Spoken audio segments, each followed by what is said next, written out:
নমস্কার YouTube channel শিখা Mukherjee's artistry part 2 Kolkata থেকে আমি শিখা মুখার্জি আজ পাঠ করে শোনাবো অতীন বন্দ্যোপাধ্যায়ের লেখা গল্প চীনামাটির পুতুল। গল্পের শেষে আমি একটা প্রশ্ন রাখবো এবং প্রথম তিনজন সঠিক উত্তরদাতার নাম আমি আমার পরের গল্প পাঠের শুরুতে ঘোষণা করব। হাই প্রেম গল্পের শেষে রাখা প্রশ্নের উত্তর হোটেল কুকের নাম ছিল গিরিধারী শর্মা। কেউ সঠিক উত্তর দেননি।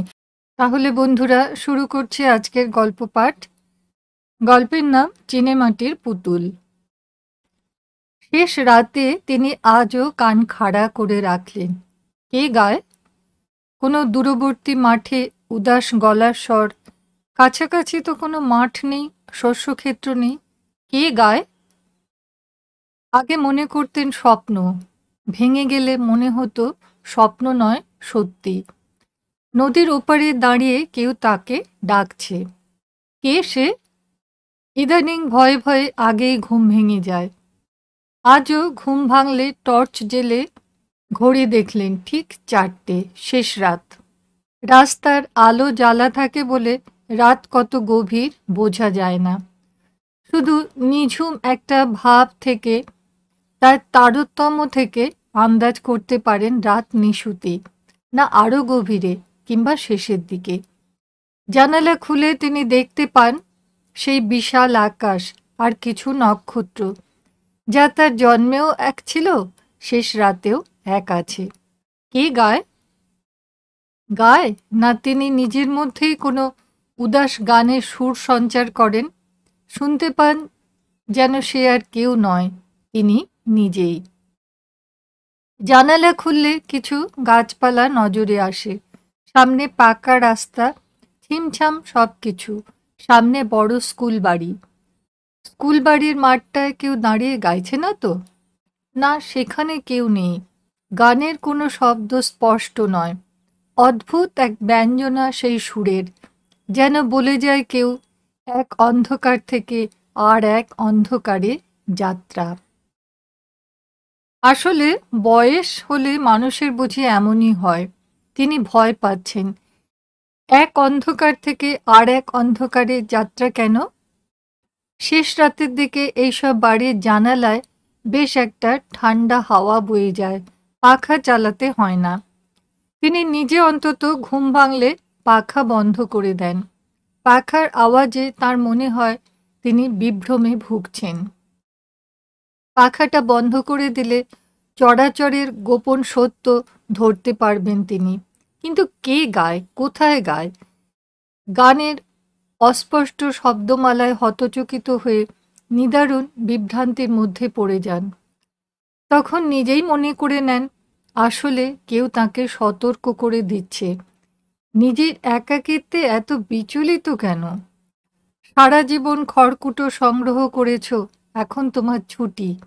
তোমার অপেক্ষায় কেউ আর বসে নেই। বুকটা তার এত খালি কখনো হয়ে যায়নি, স্ত্রীর মৃত্যুর সময়েও না। তিনি পুত্রকন্যাদের মুখের দিকে তাকিয়ে বল ভরসা খুঁজেছিলেন, শক্ত ছিলেন। কদিন থেকে তাও যেন কে হরণ করে নিয়েছে। বালিশের পাশ থেকে চশমাটা তুলে নিলেন। চোখে ভালো দেখতে পান না। চশমাটা কত বলভরসা, না পড়লে বোঝা যায় না। তিনি যে অক্ষম, চশমাটা পড়লে টের পান। আগে এদিকটায় ফাঁকা মাঠ ছিল। বাড়িটা করার সময় সবাই তাকে কিছুটা মাথা খারাপ লোক ভেবেছিল। যামিনীকে জমিটা দেখিয়ে তিনি বোকা বনে গেছিলেন। বাসস্ট্যান্ডে উঠে হাউ হাউ করে কান্না। এ কেমন জায়গায় জমি কিনলে? অঘ্রাণ মাসে হাঁটু জল। বেশ নিচু জায়গায় জমি। কিছু দূর দিয়ে জ্যাংড়ার দিকে একটা খোয়ার রাস্তা চলে গেছে। তিনি বলেছিলেন, এত কম টাকায় কলকাতার কাছাকাছি আর জমি পাবে যামিনী? যামিনী কোনো কথা বলেনি আর। জমিটা কেনার পরে মনে হয়েছিল জীবনে এমন শখ না জন্মালেও পারত তার। যা আয়, নিজের সংসার, মা বাবা সবাই মিলে বড় টানাটানি যায়। তবু কি যেন থাকে মনে। দারিদ্র্য বড় ক্ষোভের বস্তু। আজীবন ছুটিয়ে মারে। আজীবন ভাবনা, বাসাবাড়ি, চাকুরি, মৃত্যু এবং অক্ষমতার যে কোনো একটা তাকে অপদস্থ করলে তিনি ফুটপাতের মানুষ। নিজের জীবন দিয়ে যে দুর্ভাগ্য ভোগের অধিকারী তিনি ছিলেন, পুত্রকন্যাদের জীবনে তা ঘটবে ভাবলে তার হাঁটু কাঁপত। কেমন নিরুপায় মানুষের মতো তখন পুত্রকন্যা এবং স্ত্রীর দিকে তাকিয়ে থাকতেন। সেই নিরাপত্তা বোধের অভাবই তার বোধহয় সহায় ছিল শেষ পর্যন্ত। একটা জমি, বাড়িঘর এবং ছাদের নিচে আশ্রয় পাওয়ার জন্য কি না অমানসিক পরিশ্রম গেছে তার, কি না ব্যাকুলতা। এ সময় মুখে মৃদু হাসি খেলে গেল তার। ফাঁকা বাড়িতে একা মানুষের এই হাসি বড় নির্জীব। কেন হাসলেন? মনে পড়ল শ্রীমানের জন্মদিনের কথা। ঝড় জল ভেঙে হাসপাতাল, মফস্বল শহরে বাস তখন তার। এমন আশ্বিনে তার বড় পুত্রের জন্ম।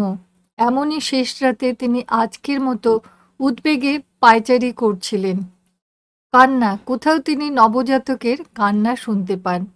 দুহাত দুমড়ে মুচড়ে বলছে, আমি এসেছি, আমি খাবো, আমার জায়গা চাই। আসলে যে যার জায়গার খোঁজ পেয়ে গেলে সংসারে কেউ কারো না। জায়গা তিনি সবার জন্য করতে পেরেছেন, শুধু এ বয়সে দেখছেন নিজের জায়গাটা ফাঁকা হয়ে গেছে। জানলার পাশে এক গ্লাস জল থাকে, জলের গ্লাসটা তুলতে গিয়ে হাত কাঁপছিল।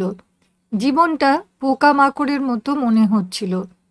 দোতলার জানলায় দাঁড়ালেই দেখা যায় কত সব বাড়িঘর। এই সব ঘরবাড়ির মধ্যে লুকিয়ে থাকে হাজার রকমের সুখ দুঃখ। বাইরে থেকে বোঝাই যায় না, এক অতি নিরন্তর নিঃসঙ্গতা অন্তরালে কাজ করে যায়। সব একদিন কেমন অর্থহীন মনে হয়। আকাশে কিছু মেঘের ওড়াউড়ি চলছে। এই জানালাটা তার ভারী প্রিয়। যামিনী বেঁচে থাকতে সব লক্ষ্য রাখত। ইজি চেয়ার পাতা থাকতো, এখানে বসে সকালের সূর্য ওঠা থেকে পাখি ওরা সব দেখতেন। খাল পার হয়ে যে বড় উপনগরী তৈরি হচ্ছে সেখানে তখন ঘরবাড়ি ছিল না, শুধু নিরন্তর মাঠ আর কাশবন। অনেক দূরে দেখা যেত একটা সাদা মতো বাড়ি। কেমন রহস্যময় লাগতো বাড়িটাকে। ঝাউ গাছের গ্রিন ভার্স তৈরি হচ্ছে তখন, আর খালের এপারে সব জলা জমি, ধানের ক্ষেত। দেখতে দেখতে সব কোথায় কবছরে হারিয়ে গেল। এগুলো কেন তিনি ভাবছেন? কিছুই তো ভাবার কথা না। সব ঘরগুলো ফাঁকা।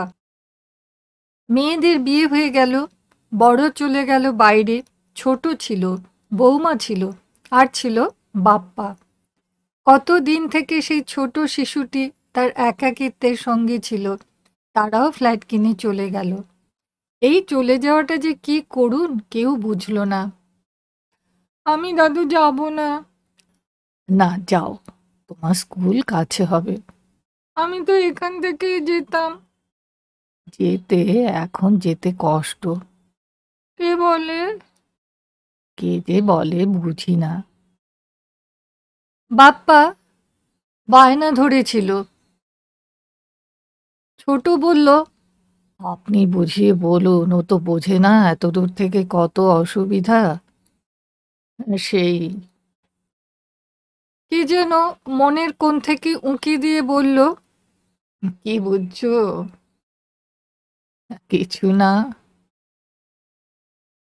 বুঝতে চাও না, সব করলে কার জন্য? সেই ছোটর সেই একই কথা। আপনার বৌমার কষ্ট হয় এত দূর থেকে রোজ ট্রেনে যেতে। তিনি শুধু বলেছিলেন, আমার জন্য ভেবো না, আমার চলে যাবে। ওরা চলে যাবার পর কদিন খুব উতলা হয়েছিলেন। কিছু আর করার নেই, কারো জন্য আর ভাবতে হবে না। ঠিকঠাক সবাই বাড়ি ফিরে এলো কিনা বারান্দায় দাঁড়িয়ে আর অপেক্ষা করার কেউ নেই। মুক্তি, মুক্তি। এ সময় তার চোখে জল দেখা দিল। সেই পাখির বাসার মতো নিরন্তর ঝড় বাদলায় খড়কুটো সংগ্রহ করা বাসা তৈরি, ডিম ফুটলে ছানাপোনার আহার, তারপর উড়ে যাওয়া। পাখির কোনো নিঃসঙ্গ বেদনা থাকে না, মানুষের কেন যে থাকে? তখনই মনে হলো কে ডাকে, দাদু আমি। কে? আমি, চিনতে পারছো না? তোমার ছোট আমি। ছোট আমি কি বলতে চায়? কেউ যেন দৌড়ে বড় উঠোন পার হয়ে যাচ্ছে। ঠাকুরদা লাঠি নিয়ে বের হচ্ছেন, তার সেই ছোট আমি সঙ্গে। সকালবেলায় ঠাকুরদা গোপাট ধরে হাঁটেন। তারা ভাই। কখনো ঠাকুরদা গাছের ছায়ায় দাঁড়িয়ে থাকেন, তারা ছুটে বেড়ায়, চোখে দেখতে পান না, অথচ অভ্যাস এতকালের। কোথায় কি গাছ, কোন বৃক্ষলতা বড় হয়ে উঠেছে টের পান। কি জমজমাট! উত্তরের ঘরে ঠাকুরদা ঠাকুমা, দক্ষিণের ঘরে বৈঠকখানা, পূবের ঘরে বড় জেঠি, পশ্চিমের ঘরে সোনা জেঠি, কামরাঙাতলার ঘরে ছোট কাকি থাকেন। ছোটরা বড়রা মিলে সারা দিন ঠাকুরদার চারপাশে উত্তেজনা ছড়িয়ে রাখে। দাদুর শেষ জীবনটা ছিল ভারী বর্ণাঢ্য। মৃত্যুর সময় ঘোড়ায় চড়ে এসেছিল অবিনাশ কবিরাজ। উত্তর দক্ষিণে যত আত্মীয় স্বজন, সবার বাড়ি বাড়ি লোক গেল। খবর দিল কর্তার সময়কাল উপস্থিত, শেষ দেখা দেখে আসুন। ঠাকুরদা নিজেও বুঝেছিলেন, সাদা বিছানায় সাদা চাদরে শুয়ে সবাই আসছে। দাদু বলছেন, কে? আমি হেমন্ত। কে তুমি? আমি নন্দ। তরমুজের জমি, চাষাবাদ সব ঠিকঠাক আছে তো? আছে কর্তা। বিলের জমি হাতছাড়া শুনলাম। মামলায় সাক্ষী পেলাম না কর্তা। দাদুর মুখে সরল হাসি, যে বোঝে সে বোঝে। এক অন্ধকার থেকে অন্য কোনো অন্ধকারে হারিয়ে যাওয়ার আগে ডানা ঝাপটানো। ঘোড়ার পায়ের শব্দ কোথাও। কবিরাজ এসে দেখেছিল বাড়িতে অতিথি অভ্যাগতে ভর্তি। বড় জেঠিমা, সোনা জেঠিমা হেসেলে, সিংবাড়ির অন্নদা কুয়ো থেকে কেবল জল তুলছে। দাদুর ইহলোক ত্যাগের আগেকার ছবিটা কেমন ঝুলে থাকলো কিছুক্ষণ চোখের ওপর। হরিনাম সংকীর্তন, নাপিত বাড়ির হরকুমার খোলে চাঁটি মারছে, করতাল বাজাচ্ছিল গৌড় সরকার। দাদু সাদা চাদর গায়ে সব শুনছিলেন, আর মাঝে মাঝে বলছিলেন, সবার খাওয়া হলো। যেন কত সোজা একটা রাস্তায় রওনা হয়েছেন, বরবেশে কোথাও যাত্রা। সবার খাওয়া হলেই পালকিতে চড়ে বসা। দুই পুরুষ আগেকার এমন মৃত্যুর ছবি এই শেষ রাতে জানালায় দাঁড়িয়ে তিনি মনে করতে পারছিলেন। সঙ্গে অভ্যাসবশে কাজ করে যাওয়া। সব ঘড়িগুলোতেই আগে দম দিতেন, এখন একটাতে এসে ঠেকেছে। হাতে নিয়ে দুবার চাবি ঘোরালেন, তারপরেই মনে হলো হাতটা তাঁর অসার লাগছে। ঘড়ি মিলিয়ে এ বাড়িতে আজ আর কারো স্নান আহার করার দরকার নেই। নীল রঙের বাসে তুলে দেবার জন্য কারো হাত ধরে আজ আর হাঁটতে হবে না। অন্যমনস্ক হয়ে পড়ছিলেন, চাবি দিতে ভুলে গেলেন। ঘড়িটা হাফ দম খেয়ে বিছানায় পড়ে থাকল। সারা রাত জল পড়ার শব্দ আজ তিনি শুনতে পেয়েছেন, যেন বাপ্পা রোজকার মতো দাদুকে রাগিয়ে দেবার জন্য চৌবাচ্চার কল খুলে রেখেছে। তিনি ছুটে গেছেন, না, কল কেউ খুলে রাখেনি। কেউ অন্যমনস্কভাবে কলটা বন্ধ করতে ভুলে যায়নি। তার নজর এত তীক্ষ্ণ হয়ে গেছিল শেষ দিকটাতে, কিংবা শ্রবণ শক্তি, যে কোথাও বিন্দুমাত্র দাগ ধরলে দেওয়ালে, ঘুন পোকা বাসা করলে ঠিক টের পেতেন। বৌমা, বৌমা, দেখো, এসে দেখো কার আঙুলের ছাপ। কার আবার হবে? আপনার নাতির। এ বাড়িতে সবাই জেনে গেছিল বাপ্পার 7 খুন মাপ। সবাই নিজের দোষ বাপ্পার ওপর চাপিয়ে রেহাই পাবার চেষ্টা করত। লক্ষণের কাজ। লক্ষণ বাড়ির কাজের লোক, সকালে আসে, রান্না বান্না করে দিয়ে চলে যায়। বৌমা লক্ষণের ওপর চোটপাট হবে ভয়ে কত সহজে মিছে কথা বলতো। না না, লক্ষণ জানে দেওয়ালে হাত দিলে ছাপ ধরে যায়, সে করবে কেন? আসলে বৌমা ভয় পায় চোটপাটের ঠেলায় লক্ষণ না আবার পালায়। এরা মিছে কথা আজকাল কত সহজে বলতে পারে।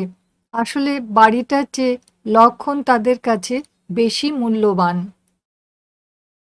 মিছে অজুহাত দেখিয়ে ছোট সহজে এজন্য চলেও যেতে পারল। এই ছোট একবার দেরি করে ফেরায় কি হাউ হাউ কান্না। তখন ছোট কলেজে পড়ে, বড় নির্ভরশীল ছিল তারা পরস্পরের। ধরে ধরে বড় হওয়া, অথবা বলা যায় কালাতিপাত করা, দায় কারো না, নিজেরই। এই দায় বহন করতে পারার মধ্যে একটা গৌরব বোধ কাজ করত। আমি এবং আমার, আমি এবং আমার পুত্র, আমি এবং আমার পুত্র কন্যা, বিয়ে বেটি, কেউ ডাক্তার, কেউ ইঞ্জিনিয়ার, আমি এবং আমার অস্তিত্ব, এমএ বিটি পাস, তার সঙ্গে বাড়ি ঘর, উপর নিচ মিলিয়ে 6টা শোবার ঘর, টাইল বসানো, ফ্লোরেসেন্ট বাতি, দেওয়ালে প্লাস্টিক কালার, সোফা সেট, বাতিদান, কারুকার্য করা জীবন প্রবাহ।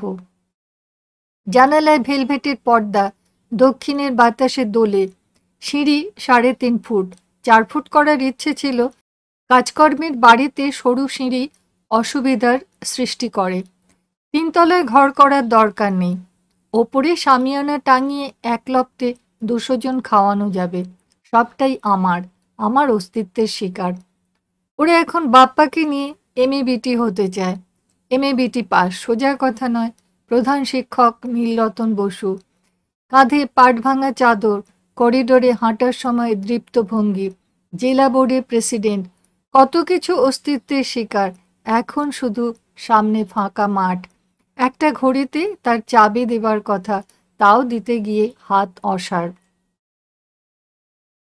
মনে হলো ঘড়িটা থেমে গেছে। তিনি শেষ রাতের আলোতে বুঝতে পারছেন না। তবে ঘড়ির বুকে শব্দ হয়, শব্দটা থেমে গেছে। আলো জেলে বুঝলেন ঘড়িটার স্বভাব ইদানিং বেয়াড়া রকমের। চাবি দিয়ে কিছুক্ষণ কানের কাছে না ঝাঁকালে বাবুর কাঁটা নড়ে না। হাফ দম দিয়ে ফেলে রাখলে ঘড়ি শুনবে কেন? ঘড়িটা আরও বেয়াড়া হয়ে উঠেছে।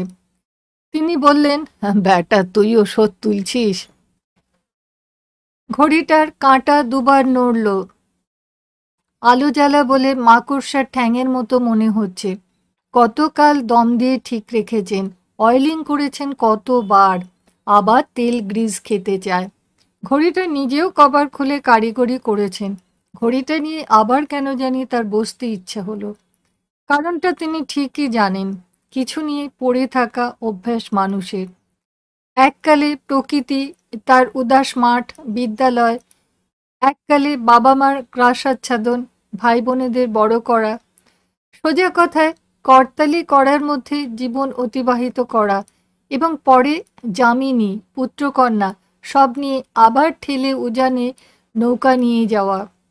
সারা জীবন একজন মাঝি আর তার নৌকার সম্পর্ক যেমন থাকে আর কি। ঘড়িটা নিয়ে বসার আগে তার কেমন চা খাবার বাসনা হলো। বাসনাগুলো আছে বলেই রক্ষে। যদি না থাকতো, তিনি আছেন অথচ তার আর কোনো বাসনা নেই, তবে তো মৃত ঘোড়া। এখনো কতটা টকবগে ভাবার জন্য বেশ দ্রুত সিঁড়ি ভেঙে নিচে নামলেন।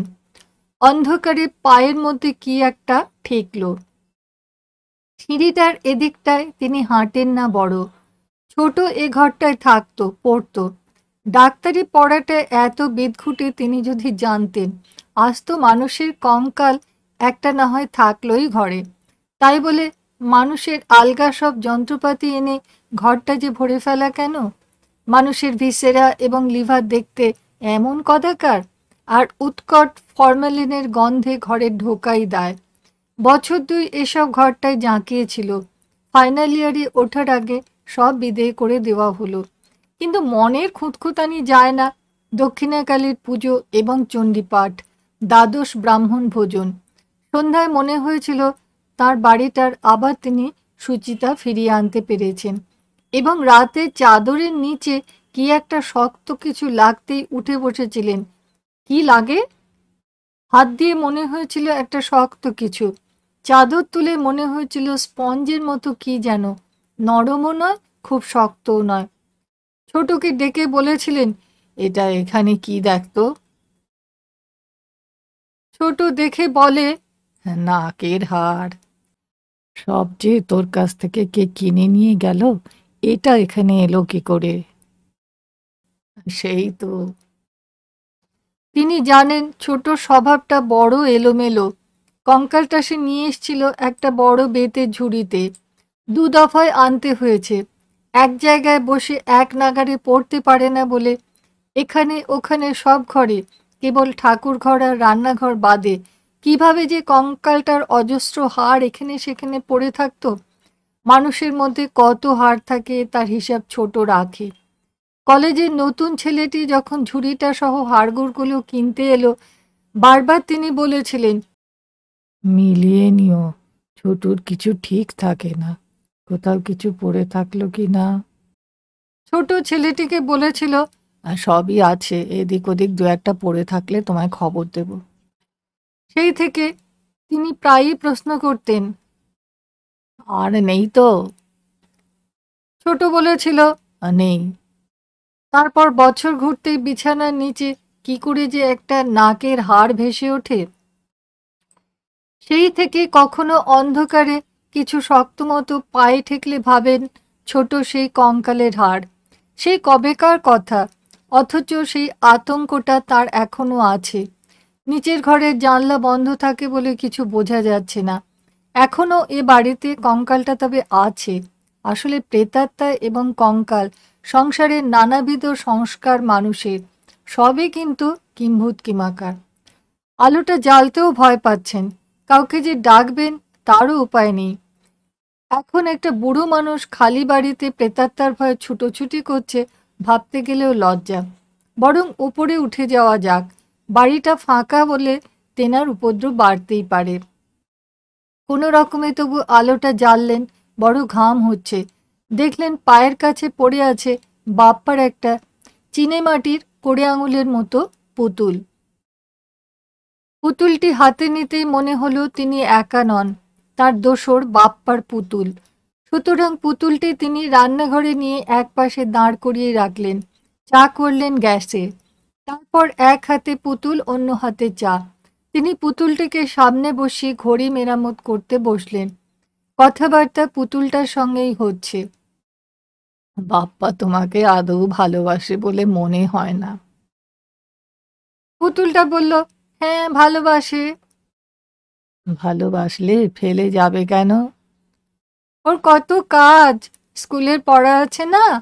বাপ্পার মা তো আমার ওপর রেগে সবসময় টং হয়ে থাকতো। তিনি ঘড়িটা একটা ছোট ছুরি দিয়ে খুলে ফেললেন এ সময়। কাপ তুলে চা খেলেন। তারপর যেন কিছু বলতে হয় বলে বলা। তুমি বাপ্পার সঙ্গে সবসময় খেললে রাগ তো করবেই। বাপ্পার মাও তো খেলে, ওই তো নিয়ে গেল। কেবল সারাদিন পেছনে লেগে থাকবে, পর পর বলবে এটা খেলা নয়। কখনো না, সকালবেলা আর সন্ধ্যায় পড়বে, আমি বলে দিয়েছি বিকেলে ওকে খেলতে দিও।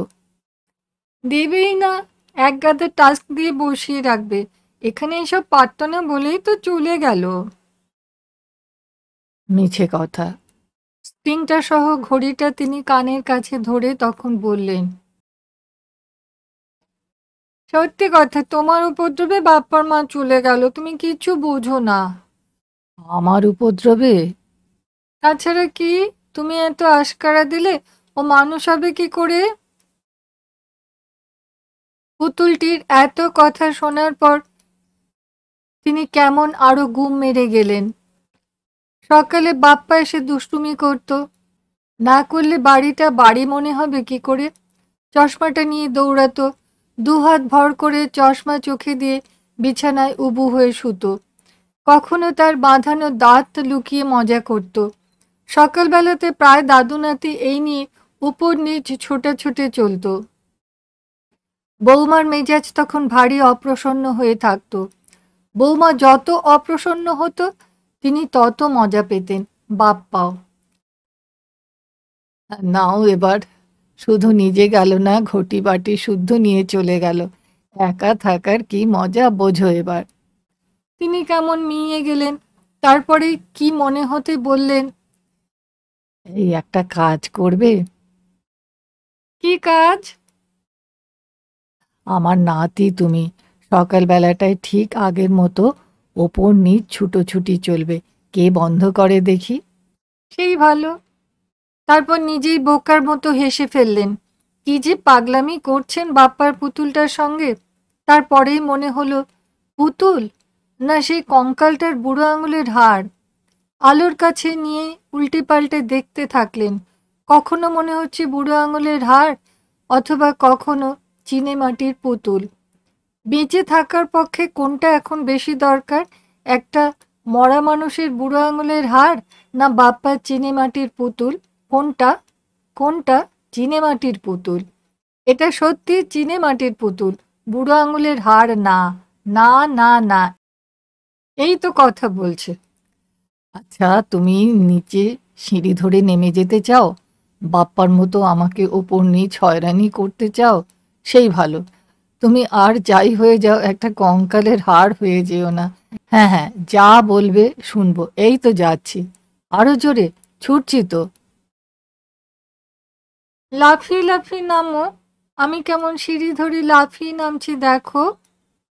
কতকাল কতবার সিঁড়ি ধরে নামবো উঠবো, তুমি পারবে না কেন? হ্যাঁ, আমি পারবো। বাপ্পার সঙ্গে পেরেছি, তোমার সঙ্গেও পারবো। তিনি হাতে পুতুলটা নিয়ে নিচে ওপরে দ্রুত নামতে উঠতে থাকলেন।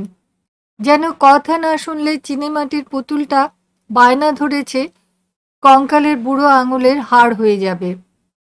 লক্ষণ এসে দেখল সদর বন্ধ, অন্যদিন খোলা থাকে। সকালে বুড়ো কর্তার জলখাবার, দুপুরের খাবার করে দিয়ে যেতে হয়। সন্ধ্যায় এসে আরেক প্রস্থ কাজ, রাত্রে ডাক্তারবাবুর ফ্ল্যাট পাহারা। সদর খোলা নেই কেন? বুড়ো মানুষটা বারান্দাতেও নেই। সে বেল টিপল, লোডশেডিং হতে পারে। সে কড়া নাড়ল, একবার দুবার, পরে জোরে, খুব জোরে। দরজাটা আজ কেউ খুলে দিল না। দরজা ভাঙলে দেখা গেল সিঁড়ি ধরে নেমে আসার পথে তিনি দুহাত বিছিয়ে পড়ে আছেন। স্ট্রোক অথবা দুর্ঘটনা। সবাই দেখল হাতের মধ্যে কিছু একটা আছে। কি ওটা? হাতে দিতেই ছোট টের পেল, মানুষের বুড়ো আঙুলের হাড়। মানুষের বৃদ্ধাঙ্গুষ্ঠটিকে সোজা রাখে হাড়টা। সেই হাড়টা গোপনে বাবার হাত থেকে তুলে নিল।